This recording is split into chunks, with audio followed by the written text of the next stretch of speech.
Hello বন্ধুরা, আজকে আমি রান্না করব ডিম আর আলু। দেখো আমি রান্নাটা কিভাবে করছি। তোমরা তো সবাই রান্না করো, তবে আমি কিভাবে রান্নাটা করছি সেটা দেখো। এই যে আমার ডিম আর আলু, তো প্রথমে আমি এগুলোকে কী করবো, এগুলোকে ভালো করে ছুলে নিই আগে। ছুলে নিই, হ্যাঁ। তো দেখো ছুলি আগে ডিমগুলোকে। তো ডিম আর আলুটাকে ছুলে নিই আগে, আমি ডিমটাকে ছুলবো। তো আমার এখানে ডিম আর আলু ছোলা হয়ে গেছে। তো আমি এখানে ডিম আর আলুটা ছুলে নিয়েছি। আশা করি ডিম আর আলু ছুলতে তোমরা সবাই জানো। তো এবার আমি ডিমটাকে একটু কেটে নিই, নাহলে পরে ভাজার সময় কিন্তু অনেকটা ফুটবে।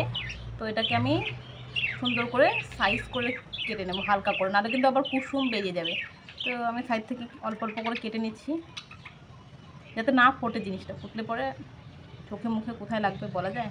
আর এমনি গরম, এই গরমে মানুষ এমনি থাকতে পারছে না, আবার যদি অসুস্থ হয় এত হয়ে গেছে। সত্যি অসুস্থ মানুষদের কিন্তু এই গরমে প্রচুর ঝামেলা। তো আমি হালকা করে কেটে নিচ্ছি, যাতে করে না ফোটে জিনিসটা তেলের মধ্যে। আশা করি তোমরাও কেটেই দাও, কিন্তু ফুটো করে নিলেও হয়, পরে করতে অসুবিধা হয়, জন্য আগে করে নিচ্ছি। তো এরপরে আমি মশলাটা তৈরি করব, দেখাচ্ছি মশলার জন্য আমি কী ব্যবহার করছি এখানে। মশলাটাকে আমি শিলনোড়াতে বেটে নেব, আমাদের দিকে আবার শিলপাটা বলে, তো ওটার মধ্যেই বেটে নেব আর কি। তো কাটা হয়ে গেছে, দেখো তোমরা কেমন লাগছে, খেতে ইচ্ছে করছে নাকি। তো এইবারে যে সবথেকে কঠিন যে কাজটা, সেটা হলো এটাকে শিলনোড়াতে বাটা। মিক্সারে করবো না, অল্প মশলা মিক্সারে কেমন জানি হয়, তো এটাকে বাটি আর কি। তো এখানে লঙ্কা আছে, পেঁয়াজ, আদা, রসুন, এই কিছু জিনিসই দেবো, আদা, লঙ্কা, রসুন আর একটু পেঁয়াজ। তো এটাকে চলো বেটে নেওয়া যাক, বেটে নিই এটাকে।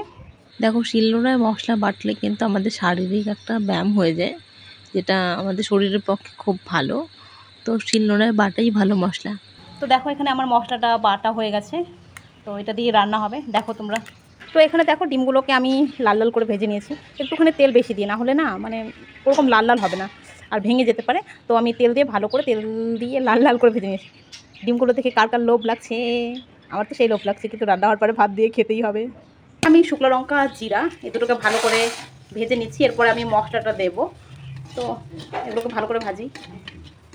তো এখানে আমি রসুন আর আলুটাকে ভালো করে ভেজে নিচ্ছি, এরপরে মশলাটা দেবো। আগে আমি মশলাটা দিই, তো এরপরে আমি মশলাটা, যেহেতু আমার গ্যাসের সমস্যা আছে, যার জন্য আমি এখানে কম তেল ব্যবহার করেছি। তো এবারে আমি মশলাটার সঙ্গে হলুদ, লবণ এগুলো মিক্স করে তারপরে ভাজি। এরপরে একটুখানি কালার হওয়ার জন্য শুকনো লঙ্কার গুঁড়া দেবো। তো এটা ভাজি, ভালো করে ভেজে আবার জল দিতে হবে। তো মশলার সঙ্গে আমি আলুটাকে ভালোভাবে কষিয়ে নেব। কষিয়ে নেওয়ার পরে সামান্য একটু জল দিয়ে এটাকে ঢেকে রাখছি কিছুক্ষণের জন্য। আমার এখানে আলু টালু সব কিছু প্রায় সেদ্ধ হয়ে গেছে, তারপরে আমি জল দিয়েছি। এখন তোমরা যদি বলো যে মশলা ভাজতে আর ইয়ে করতে জানি না, এটা মিথ্যে কথা একদম হবে, কারণ সবাই আমরা রান্না করতে জানি, কিন্তু রান্নার ভিডিও দেখি মজার জন্য। তো দেখো আমার জল দিয়ে মানে লবণ টবণ সব ঠিক আছে। সবাই অনেকে আমরা মনে করি যে কালারটা ভালো হইলে বোধহয় মানে সবজিটা একদম ভালো হয়েছে, এটা একদমই ভুল কথা। আমার তো একদমই মনে হয় না। কালারটা আমি অত লাল করিনি, কারণ আমরা একদমই ঝাল খাই না বেশি, তো এরকমই থাক। তো আমার রান্না প্রায় কমপ্লিট হয়ে গেছে, এটা আরেকটু ফুটলে একটু ঢাকা দিয়েই নামিয়ে নেব আমাদের রান্না। তো কেমন লাগলো তোমাদের এই রান্নার ভিডিওটা, এটা কিন্তু জানাবে। তো রান্নাটা হচ্ছে হোক।